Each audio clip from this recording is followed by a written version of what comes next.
1 കൊരിന്ത്യർ 11 അധ്യായം. ഞാൻ ക്രിസ്തുവിൻ്റെ അനുകാരിയായിരിക്കുന്നത് പോലെ നിങ്ങളും എൻ്റെ അനുകാരികൾ ആകുവിൻ. നിങ്ങൾ സകലത്തിലും എന്നെ ഓർക്കുകയും ഞാൻ നിങ്ങളെ ഏൽപ്പിച്ച കൽപ്പനകളെ പ്രമാണിക്കുകയും ചെയ്യിയാൽ നിങ്ങളെ പുകഴ്ത്തുന്നു. എന്നാൽ ഏത് പുരുഷൻ്റെയും തല ക്രിസ്തു, സ്ത്രീയുടെ തല പുരുഷൻ, ക്രിസ്തുവിൻ്റെ തല ദൈവം എന്ന് നിങ്ങൾ അറിയണം എന്ന് ഞാൻ ആഗ്രഹിക്കുന്നു. മൂടുപടം ഇട്ട് പ്രാർത്ഥിക്കുകയോ പ്രവചിക്കുകയോ ചെയ്യുന്ന ഏത് പുരുഷനും തൻ്റെ തലയെ അപമാനിക്കുന്നു. മൂടുപടമില്ലാതെ പ്രാർത്ഥിക്കുകയോ പ്രവചിക്കുകയോ ചെയ്യുന്ന ഏത് സ്ത്രീയും തൻ്റെ തലയെ അപമാനിക്കുന്നു. അത് അവൾ ക്ഷൗരം ചെയ്യിച്ചതുപോലെയല്ലോ. സ്ത്രീ മൂടുപടമിടുന്നില്ലെങ്കിൽ മുടി കത്രിച്ചു കളയട്ടെ. കത്രിക്കുന്നതോ ക്ഷൗരം ചെയ്യിക്കുന്നതോ സ്ത്രീക്ക് ലജ്ജയെങ്കിൽ മൂടുപടം ഇട്ടുകൊള്ളട്ടെ. പുരുഷൻ ദൈവത്തിൻ്റെ പ്രതിമയും തേജസ്സുമാകിയാൽ മൂടുപടം ഇടേണ്ടതല്ല. സ്ത്രീയോ പുരുഷൻ്റെ തേജസ്സാകുന്നു. പുരുഷൻ സ്ത്രീയിൽ നിന്നല്ലല്ലോ, സ്ത്രീ പുരുഷനിൽ നിന്നത്രേ ഉണ്ടായത്. പുരുഷൻ സ്ത്രീക്കായിട്ടല്ല, സ്ത്രീ പുരുഷനായിട്ടല്ലോ സൃഷ്ടിക്കപ്പെട്ടത്. ആകയാൽ സ്ത്രീക്ക് ദൂതന്മാർ നിമിത്തം തലമേൽ അധീനതാലക്ഷ്യം ഉണ്ടായിരിക്കണം. എന്നാൽ കർത്താവിൽ പുരുഷനെ കൂടാതെ സ്ത്രീയുമില്ല, സ്ത്രീയെ കൂടാതെ പുരുഷനുമില്ല. സ്ത്രീ പുരുഷനിൽ നിന്ന് ഉണ്ടായതുപോലെ പുരുഷനും സ്ത്രീ മുഖാന്തരം ഉളവാകുന്നു. എന്നാൽ സകലത്തിനും ദൈവം കാരണഭൂതൻ. നിങ്ങൾ തന്നെ വിധിപ്പിൻ. സ്ത്രീ മൂടുപടമിടാതെ ദൈവത്തോട് പ്രാർത്ഥിക്കുന്നത് യോഗ്യമോ?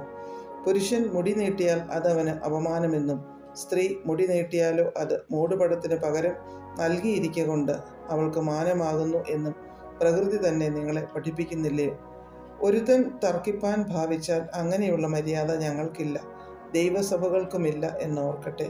ഇനി ആജ്ഞാപിപ്പാൻ പോകുന്നതിൽ ഞാൻ നിങ്ങളെ പുകഴ്ത്തുന്നില്ല. നിങ്ങൾ കൂടി വരുന്നതിനാൽ നന്മയ്ക്കല്ല തിന്മയ്ക്കത്രേ ഇടയാകുന്നത്.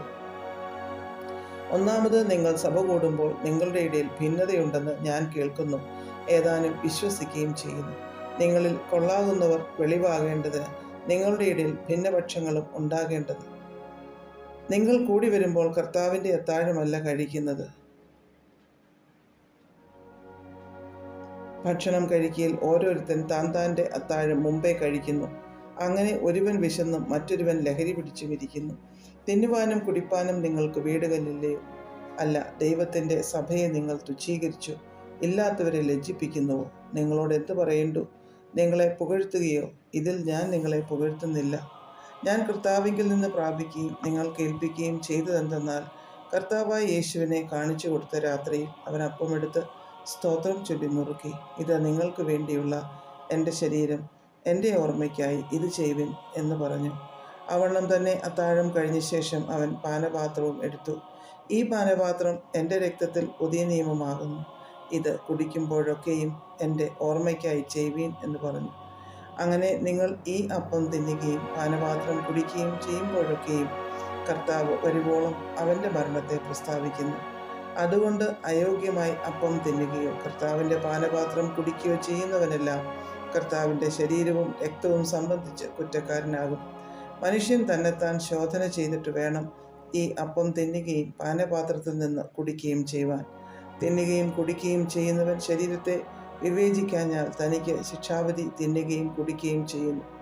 ഇത് ഹേതുവായി നിങ്ങളിൽ പലരും ബലഹീനരും രോഗികളും ആകുന്നു, അനേകരും നിദ്ര കൊള്ളുന്നു. നാം നമ്മെ തന്നെ വിധിച്ചാൽ വിധിക്കപ്പെടുകയില്ല. വിധിക്കപ്പെടുന്നു എങ്കിലോ നാം ലോകത്തോടു കൂടെ ശിക്ഷാവിധിയിൽ അകപ്പെടാതിരിക്കേണ്ടതിന് കർത്താവ് നമ്മെ ബാലശിക്ഷ കഴിക്കുകയാകുന്നു. ആകയാൽ സഹോദരന്മാരെ, നിങ്ങൾ ഭക്ഷണം കഴിപ്പാൻ കൂടുമ്പോൾ അന്യോന്യം കാത്തിരിപ്പിൻ. വല്ലവനും വിശക്കുന്നു എങ്കിൽ നിങ്ങൾ ഒരുമിച്ച് കൂടുന്നത് ന്യായവിധിക്ക് ഹേതുവാകാതിരിക്കേണ്ടതിന് അവൻ വീട്ടിൽ വെച്ച് ഭക്ഷണം കഴിക്കട്ടെ. ശേഷം കാര്യങ്ങളെ ഞാൻ വന്നിട്ട് ക്രമപ്പെടുത്തും.